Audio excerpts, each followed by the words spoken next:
Okay, so welcome to Eat, Move, Think, the show about optimal wellness brought to you by Medcan. Wow. Do it again. Oh, I was practicing. Okay, ready? Welcome to Eat, Move, Think, the show about optimal wellness brought to you by Medcan.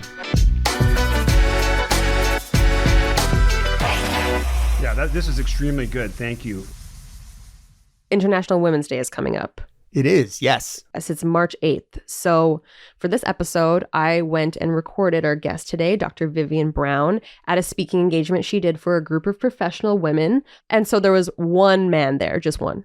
Who was this guy? What was he doing there? He was a cameraman. I went and introduced myself. I said hello. The talk hadn't even started yet, and he was so bored. Oh, man, because it was women's health. I think he was set up to just not listen for the whole time. He was ready to just zone out and scroll. So what'd you do? I could see that there was a family picture on his phone. So I was like, hey, you have a wife. Like, you have a mom. Those are at least 2 women in your life. You certainly have more. This is stuff you should definitely listen to. Stuff that the women in your life could benefit from. But just as a man, like, it's really sad how little information there is out there. We've talked about this before, that so much of science is based on studies on guys and guys' health. Even the data is skewed. Women don't even know themselves about their bodies because generally the data comes from male bodies. So the guest was Dr. Vivien Brown. She's a senior medical advisor here at Medcan. She's also a best-selling author. She's an international speaker and a recognized worldwide expert in women's health. How was her talk? She's an incredible speaker, super engaging, funny. So then at the end of the talk, I'm shutting down and the cameraman says, hey, you know what? That was really interesting. I did learn a couple things. I felt like that was a win.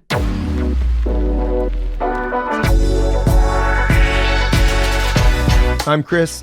I'm Jazz. We're the producers of Eat, Move, Think. And in this episode, we're running a speaking engagement from Dr. Vivien Brown that provides a women's guide to preventive health. Yeah, she goes through everything from exercise, stress management, alcohol, the really big topics that maybe you have questions about, but maybe you don't want to ask them. So this is a women's guide to preventive health, but this man is going to be listening. So it's for women, but we both agree. For everyone. That it's for everybody. Yes. All right, let's get into it. Here's Dr. Vivien Brown.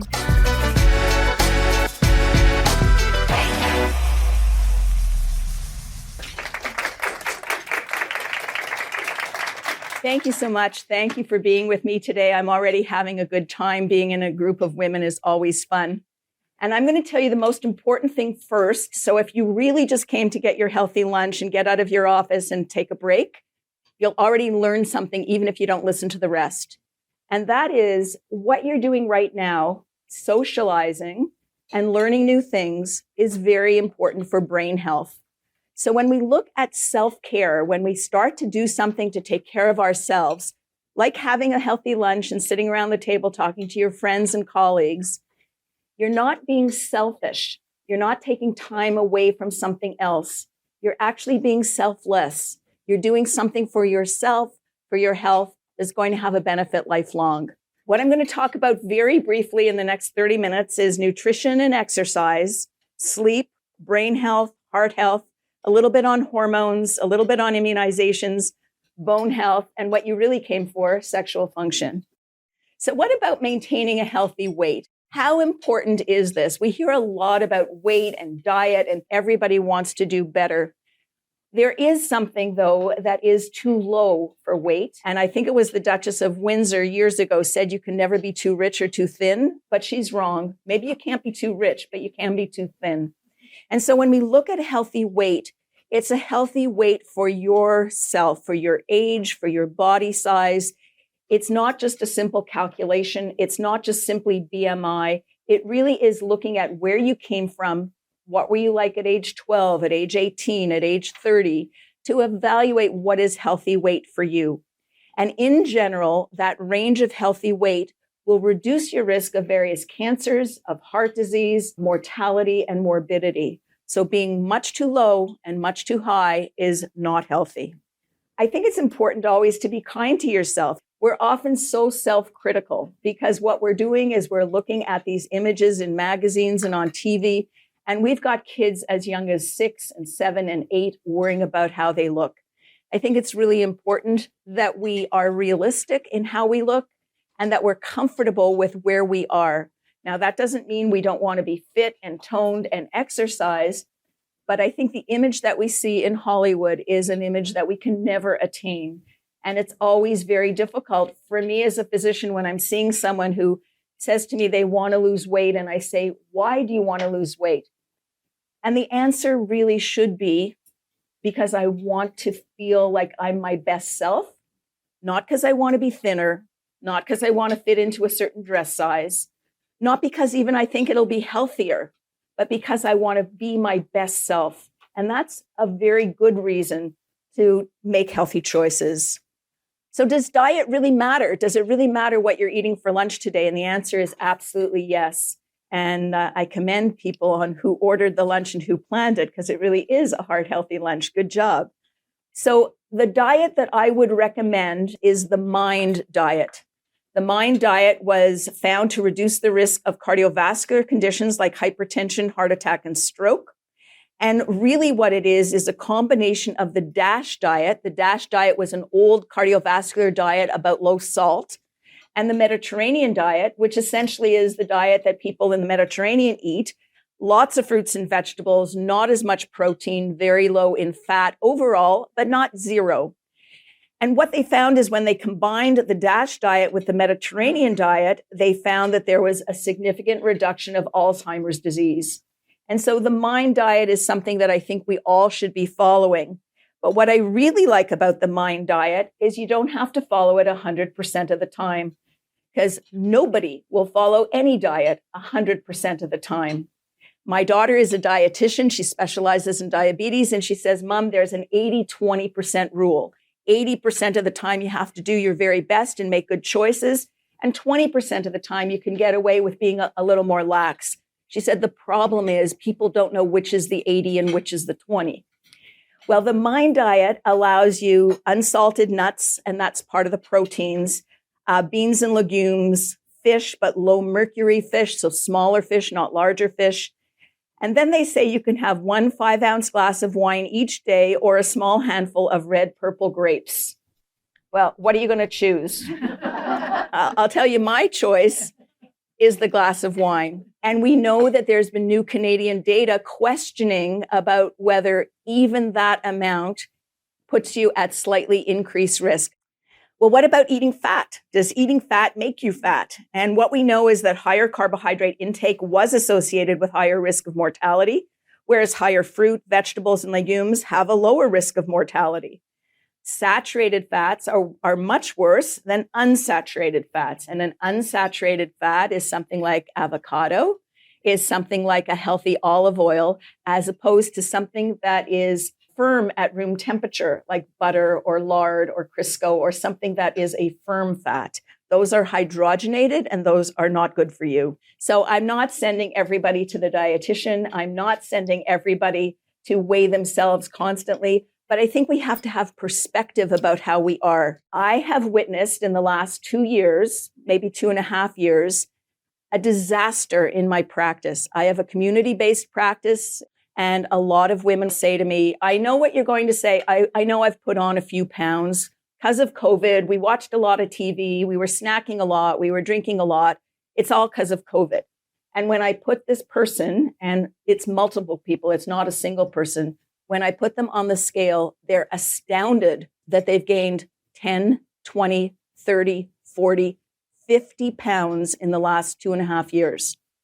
So I do think it's important for everyone to have an idea of where they are, not to be focused on every mouthful and not to be focused on every ounce, but to have an idea of where they are in terms of their weight. Because when someone says to me they put on a few pounds and I put them on the scale and they're 32 pounds higher, that's not a few pounds. Well, what about sugar consumption? We're not doing well as a society in Canada. We've got an increased prevalence of diagnosed diabetes. It's skyrocketing. I notice nobody's sitting with fruit juice. Okay, great. Have fruit, not fruit juice. Although fruit has sugar in it, it also has the fibers. It's absorbed more slowly. Whereas that big glass of orange juice is absorbed very quickly, increases your insulin, increases your sugar, and is not really healthy for anybody. We know that free sugars are significant, and whether it's honey or maple syrup or agave syrup or whatever you're going to call it, it's a pure sugar. And in Canada, we're eating too much sugar. So how much sugar is in something? Well, if you're in a restaurant and you order ribs, that has about 50 grams of sugar. It's about 3.5 donuts. You wouldn't sit and eat 3.5 donuts, but you may order or share a serving of ribs. Well, what if you go downstairs to the food court where I got lost trying to come into this office and you order a smoothie? It's got 40 grams of sugar. That's about 3 donuts. And what if you say, I'm going to have fruit-flavored yogurt. I'm going to be careful about the fat. I'm going to order fruit-flavored, fat-free yogurt. That's about 2 donuts worth, about 26 grams of sugar. But this is the one that gets me the most because this is the kind of thing I would do if I didn't know better. And that's the restaurant salad with a little bit of dried fruit, maybe some candied nuts, glazed protein, often chicken, and some dressing. That's about 80 grams of sugar, about 6 donuts worth. You know, you want to make your good choices so that you're watching your sugar intake. And why is this so important for women in particular? And that's because they've done some research that shows there are neurologic and neurobiological similarities between compulsive overeating and psychoactive drug dependence, which means you can literally get addicted to certain foods. We know that. We crave food before our period, right? At certain times of the month, we want chocolate or we want something salty, and we crave it at that time. Well, what we know is that certain people will actually get symptoms of withdrawal when they don't eat certain foods, and those foods tend to be high in refined sugars, processed foods, high glycemic foods. And when we think about food addiction, it's one of the reasons that we're seeing increased obesity. Well, why is that so bad? What about saying, okay, I'm fit, but I'm fat? Okay, I'll put up with that.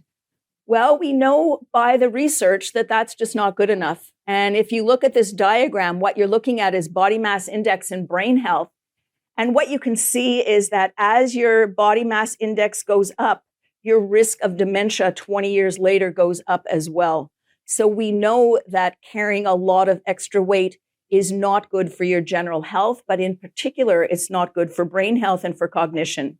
Okay, what about exercise? What we know is that you need to be active every day. Some days it can be light activity, some days it should be moderate activity, and some days it should be vigorous activity. And when I talk to women about this, and I'm saying women in particular, because I think as women, we've got huge burdens with our children, with our aging parents, with our demands, with work, with everything. When I talk to women about this, they often say to me, I know, Dr. Brown, but I just don't have time to do it. I just don't have time. And I'm going to translate that phrase, I just don't have time, into the phrase, it's not my priority. Because we all have the same amount of time. You have to decide when you're going to do whatever it is you're going to do. And if it's not your priority today because your kid's been rushed to emerge with a broken arm, that's fine. I accept that. But if it's never your priority, you are going to pay the price. And I want you to know, and I'm going to share this with you because we're friends, I practice what I preach. And I work out with a trainer once or twice a week. I can't manage it more than that. The rest I do at home on my own. But I go downtown and I meet with him at 7 a.m. and I leave my house at 6 a.m. and I get dressed in the bathroom with the light on, but my door closed to the bathroom because my husband's still sleeping. I get dressed and I leave and I go to the trainer and I'm in my office on those days by 8:15. I work out with him from 7 to 8 and it's not that far from my office. It's not easy. I'd much rather stay in bed. I'd much rather get to the office a few minutes early and not be rushed. But you know, if I don't do it, then I don't feel like I've done my best for the day. And the days that I don't meet with the trainer, I'm on the treadmill. I will say I only watch TV when I'm on the treadmill, so it's a bonus because I get to watch the show I want.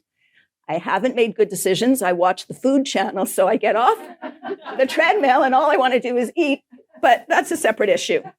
But the bottom line is whatever the time is that works for you, before work, at lunchtime, after work, but before you go home, that may be the best time for you. Figure it out and start doing it. I have a family in my practice. They had twin girls. They were about 9 years old. They were very overweight, 9-year-old girls, both of them very overweight. I started talking to the dad about what exercise these kids do. They were doing nothing. I said they have to walk to and from school. He said, I won't let them walk alone. I said, that's fine. Walk with them. But they have to walk. You can't keep driving them everywhere. That's what we're doing in this city. And that's what we're doing in this country is we're driving everywhere. You drive your kids to hockey practice and then you sit and watch them play. You drive them to dance practice and then you sit and watch them dance. You've got to be active and you've got to figure out when you're going to do it. And why is exercise so important? The hippocampus is part of your brain that has to do with memory. So this is the part that you really want to be healthy because you don't want to have short-term memory loss. But after exercise, the brain gets much more blood flow. It's really healthy, and that's good for brain tissue. So that's really important. We all know that exercise is important for our heart, but think of it, it's important for your bones. It's important for your brain. It's important for the rest of you, as well as emotionally, it's important. Well, what about sleep? Canadians are among the third most sleep-deprived country in the planet. We don't do well with sleep. And, it was Adriana Huffington, if you read her book or saw her book about sleep, she used to pride herself on the fact that she didn't need much sleep. She'd get 3 hours of sleep. She could work like a workaholic until she was sitting at her desk one day and passed out, hit her head on her desk, fractured her jaw, and realized that she was actually destroying her health by not having enough sleep. And so there's lots of causes of sleep disturbance. And we know that stress and anxiety, menopause, hormonal changes, chronic pain. And we get programmed to listen for things when we're listening for our babies, when our children are young, so that we're sensitive to every noise that happens. And we have to fight against that because we need to sleep properly, minimum of 6 to 8 hours a night. This is what our brain is like on less than 6 hours of sleep. It's as if you've had 6 glasses of alcohol. And what that really means is you are impaired and you are disabled. And they did a test on pilots to see how they functioned with less sleep. And the pilot assessed themselves as not being impaired. And yet their reaction times and everything that they were doing in the cockpit showed that they were impaired. So even if your perception of yourself is, I'm okay, I can manage, you really are not managing as well as you think. And so sleep impacts behavior as well in terms of cognitive functioning during the day, decreased alertness, poor memory, impaired problem solving. You go over the same thing again and again because you're not 100% sure that you're comfortable with your answer because you're tired and you don't want to miss something. And so you're actually taking more time to do everything, not less time. We know that the overuse of caffeine and stimulants to maintain wakefulness is not healthy. And there's an increased risk for obesity, hypertension, and your immune system becomes impaired. So sleep has an effect on your immune system, as does chronic stress, which I'm going to talk about in a minute. So what is sleep hygiene? What do we all talk about? Maintaining a regular sleep schedule, even on the weekends, avoiding napping after 3 p.m., exercising, but not late at night. It's too stimulating. Your endorphins are too high and you won't be able to settle down. Limiting caffeinated beverages, avoiding alcohol and nicotine that can disrupt sleep, minimizing the light, the electronics, the noise in the bedroom, and regulating the room temperature. How many of us will sit on our bed at night, maybe in pajamas with a laptop on your stomach, just doing 1 or 2 more things? How many of us have a clock with light that's projecting at you? You really want to make your bedroom a room of calm. You want it to be calm, cool, and quiet. Yes, it's good for sex. No, it's not good for Game of Thrones. You don't want to be watching TV and getting something stimulating late at night. It's not going to let you sleep. I know that with COVID, everything changed. I know that people were home a lot more and maybe slept during the day and then didn't sleep well at night. But getting into a routine, the same way we do with a baby, giving a baby a bath, reading them a story, and putting them to bed, that same routine every night helps encourage sleep. So yes, there's lots of medications, but that's not really the right answer. What we really want to do is work on sleep patterns. And hopefully by getting good sleep patterns, we'll have healthy brain aging, because in general, brain ages with time, the same way our vision ages, the same way our hearing ages. Things age with time, and partly you're fighting against that. Well, how can you fight against that? Increased cognitive activity, learning something new. That's why I told you right at the beginning, just by coming here today, you're doing something good for your brain. Learning something new, like a new dance step or a new language or how to play bridge or something decreases your risk of Alzheimer's disease because your brain is a muscle and you're exercising it and you're increasing your ability to learn. Well, what about stress? What does stress do? Stress has been implicated in nearly every significant physical and mental health condition, from insomnia and depression to heart disease, obesity, etc. And what we know is we need to manage our stress. And one of the ways to manage it is with mindfulness training. Now, why is stress so important? I'm going to tell you about a really interesting study. There is a woman named Elizabeth Blackburn. I don't know if any of you recognize the name. She got the Nobel Prize in either 2008 or 2009 for her work on telomeres. Telomeres are the caps on the ends of chromosomes that protect the chromosome. And with time, the chromosome divides and eventually dies off.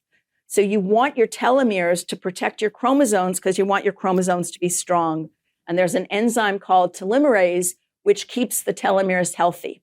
Well, what this woman did, and she's a researcher out of California, is she took two groups of women.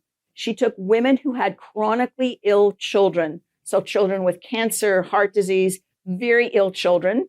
And she took the same age woman, the same demographic woman who had healthy children. So their weight was the same, their ages were the same, whether they smoked or not was the same. The only difference was chronic stress with a chronically ill child compared to a healthy child. And she measured their telomeres, and what she was able to show after a number of years is the women with chronic stress, chronically ill children, had telomeres that were 10 years older than the equivalent other woman. That chronic stress was aging them very, very quickly. And we know that chronic stress does that emotionally, but now there's proof that chronic stress does that physically. And you just have to look at the previous president, or two presidents ago, Obama. When he started in the presidency, he was this 44-year-old healthy guy playing basketball with the Secret Service agents. And when he finished 8 years later, he had aged 20 years. His hair was gray. He wasn't playing basketball. He still was slim and relatively active, but the stress of that presidency you could see on his face and in his demeanor. And so what we know is that chronic stress ages you physically, which is why it's important to manage your chronic stress, either with mindfulness, with exercise, yoga, Pilates, however you want to structure it for yourself. Some people need to see a therapist. Some people need to talk to their doctor. But just accepting that your life is very stressful is not good enough. I think meditation is really important, and there's a number of online opportunities to meditate, and some people are really good at this, and it makes a great deal of difference. So cognitive behavioral therapy, meditation, this self-care that you're going to take time and do is important for your physical health, not just your mental health. And there's lots of reasons for cognitive decline, including inflammation, elevated blood sugar, cardiovascular health, and partly nutrition gives us some opportunities to fight against that. When we look at cardiovascular disease, we all worry about breast cancer. I know in this room, that's what everybody's afraid of. But the number one killer for men and women in Canada is not cancer. It's still heart and stroke. And so when we look at heart disease and we look at the details, 9 out of 10 Canadians have at least one risk factor for heart and stroke. Maybe it's genetic and you can't change it. Maybe it's your blood pressure. Maybe it's your cholesterol. Whatever it is, you need to pay attention.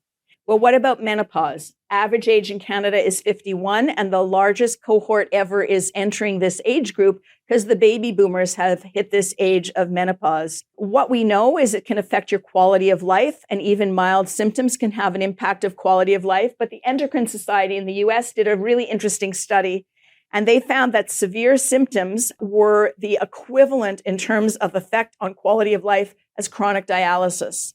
And I think when we look at menopause and the workplace, and that's a separate talk for a separate day, what we know is that if you are sensitive to the people you work with, it makes a huge difference for those people, because it's very hard for a woman to stand up in a group of men and with a fan saying, I'm so hot and I need a break and I need to get out of here. It's very uncomfortable. And what we really need to do is we really need to understand that menopausal women, so age 50 to whatever age they're still working, have a huge impact on the workplace. And that's really important for every company to pay attention to. Okay, so what about sex? It's very different experience for women and men.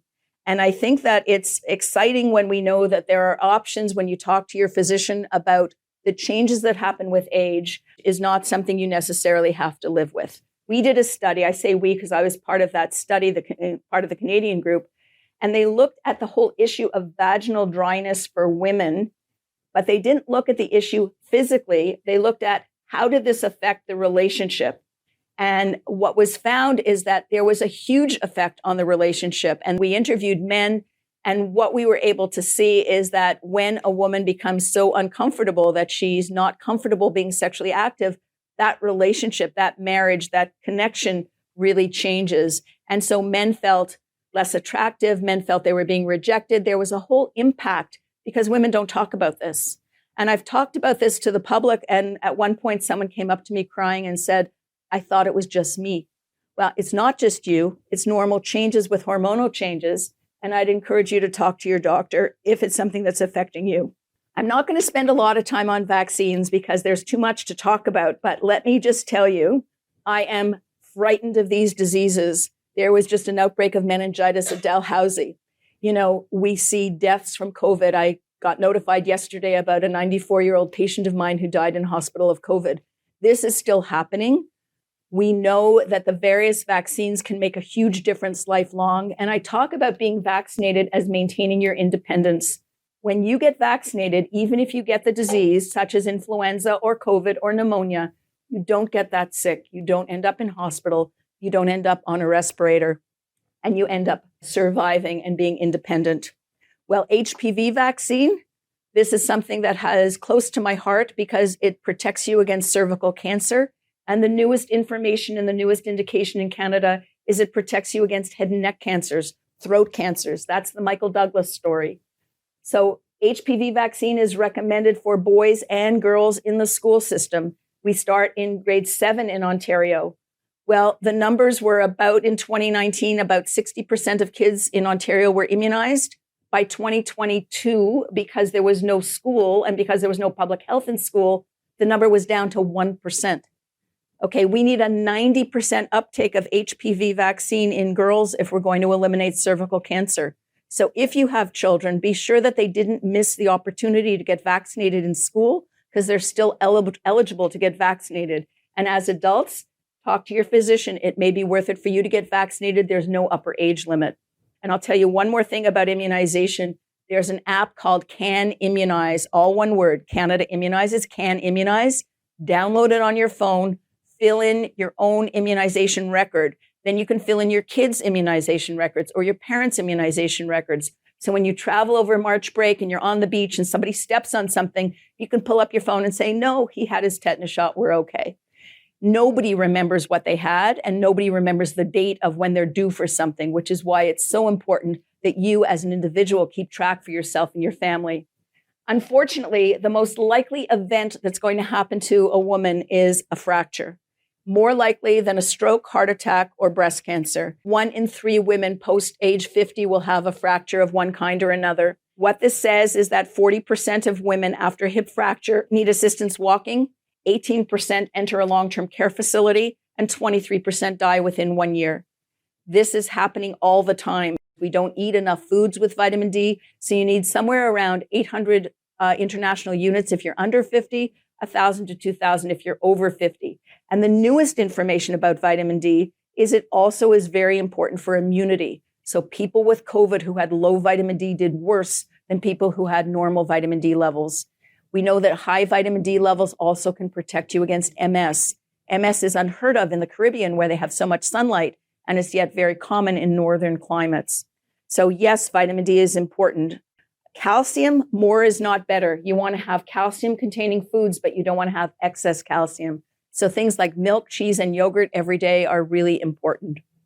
And so to recap, talked about a lot of different things, and all of this is, of course, in the book that I wrote and what I talk about to patients every day. Do I talk about all of this to every patient? No, I'll focus on where someone is at and what their issue is. And the bottom line is talk to your doctor about health risk issues before they become serious medical problems. When we screen someone that should have been screened 5 years ago, we often pick up something that's much later than it should have been. So I think it's important that you maintain your health, consider the true balance in health and the effort to maintain your own health and the health of your family, because it's affected by your day-to-day decisions, by what you choose to do at this lunchtime is going to affect you lifelong. At the end of Dr. Vivien Brown's presentation, a couple of women had some questions for her, but unfortunately they weren't mic'd. So we have Dr. Brown's answers here, but I will be delivering the questions. Here's the first one. Sometimes I see that 1 glass of wine is 4 ounces, and sometimes I see that it's 5 ounces. Which is it? Because with these new guidelines, the 1 ounce really matters. First of all, it's not a silly question. It's based on the fact that the guidelines are not clear, and there's different guidelines. The Mind Diet says 5 ounces. The other guideline said 4 ounces. I would go for 5 ounces. You can quote me on that. No, the truth is what I usually hear from women is we share a bottle of wine at dinner. That's not 5 ounces. That's 10, 12 ounces because it's about 24 ounces in a bottle. So men can drink more because it doesn't affect the estrogen in their body in the same way. So they're not as at risk for breast cancer. So the older guidelines were 7 drinks a week for women, which is 1 a day, occasionally 2. It was 7 to 9. And men could have 14 drinks per week. So women having 1, men having 2. So that's not sharing a bottle. So I have lots of people that have been drinking a lot during COVID. I mean, you just have to look at the blue boxes and see all the bottles of alcohol. So what I say is if you're sharing a bottle, there should be some left over. Your second glass should be thrown out, right? You're not drinking your second glass. He can have 2, you can't. You have 1. And if you're going to a party or you're going to be at an event where you want a glass in your hand the whole time, have a spritzer. Have 2 ounces of wine with club soda and ice cubes or whatever. So you walk around and then you can have that again. And it's still just one serving. There's lots of women that will have, a glass of water with lemon and say it's pure vodka. You can do what you want if you're in a group where it's uncomfortable not to have a drink. But the bottom line is, as women, we need to be more careful about alcohol.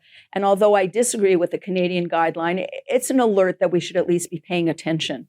Yeah, I think some other countries would laugh at us and say, what are they talking about? Because there's so many other risks that have a greater impact. I think this is a small impact if you're having excess amounts. And then the last question is, how much water do I really need to be drinking every day? So basically, you don't want to be dehydrated. So what does that mean? It means that when you pee, that your urine is not dark yellow, that your urine should look watery.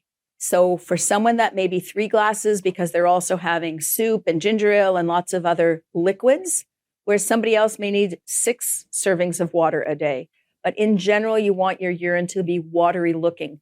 Now, vitamin C makes your urine yellow. So I'm not talking if you're taking extra vitamin C, but average, you want the urine to be watery, and then you know that you're not dehydrated. The more concentrated urine is, the darker yellow it gets. So generally, you want it to be light colored or watery looking. Now, if you have too much water, you can actually lower your sodium, and it can lead to confusion. But not a lot of people drink too much water. So thanks so much.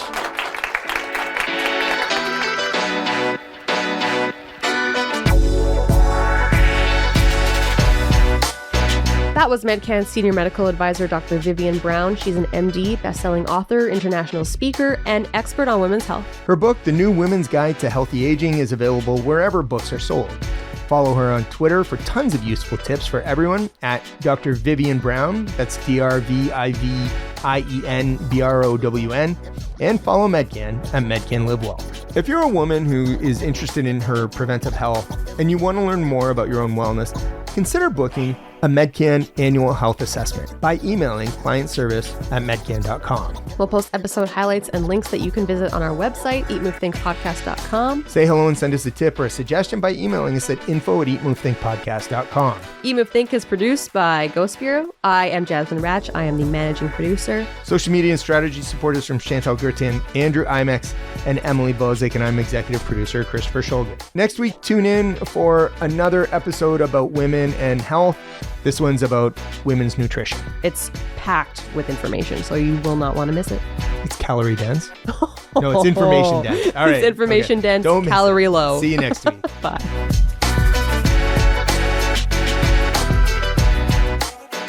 This podcast episode is intended to provide general information about health and wellness only and is not designed or intended to constitute or be used as a substitute for medical advice, treatment, or diagnosis. You should always talk to your Medcan healthcare provider for individual medical advice, diagnosis, and treatment, including your specific health and wellness needs. This podcast is based on the information available at the time of preparation and is only accurate and current as of that date. Source information and recommendations are subject to change based on scientific evidence as it evolves over time. Medcan is not responsible for future changes or updates to the information and recommendations and assumes no obligation to update based on future developments. Reference to or mention of specific treatments or therapies does not constitute or imply a recommendation or endorsement. The links provided within the associated document are to assist the reader with any specific information highlighted. Any third-party links are not endorsed by Medcan.